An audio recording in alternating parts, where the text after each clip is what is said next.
Hey, as a wildfire survivor, I've been watching the videos that came out of Lahaina, Hawaii, and I just wanted to add a few things that I've learned along the way because of living through that event. Our city had about 20% of our city burned down in a matter of hours, and we also had to pack up and run and drive through flames and all those kinds of things. Miraculously, we did not have the mass casualties like they are experiencing. And so knowing how traumatic what I went through was, I can only imagine what they're going through, and my prayers are really with them. But what I learned was the most important thing I think right now is donating money to agencies that are already on the ground, that are already before the fire doing good works.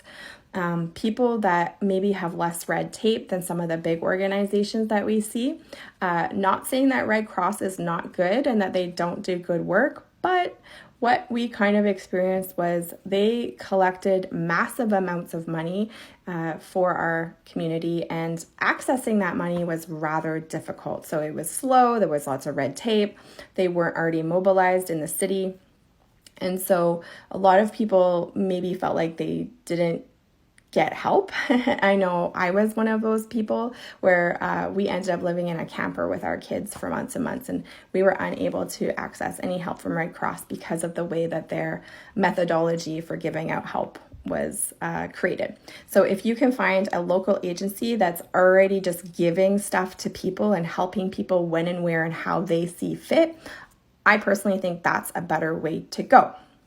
Number two, I really hope and pray that somehow we will realize that these tragedies are something that people need ongoing mental health support for. And if we can also create support for that over a long period of time, it's the initial support is needed, but also real trauma support is needed over a long period of time, because even 6 years later, as I make this video, it's still makes me cry because of what we experienced that day. So please, if anybody can help create some sort of mental health support for them, I think that would be really amazing. And then number three, some of the comments I'm seeing about the movement of the fire and some of the conspiracy theories that are starting to come out. And number one, these people are in complete trauma right now, and it's not really appropriate to have all the side commentary, but I'll just say from personal experience, when we returned to the city and it was apocalyptic, 20% of the town burned, and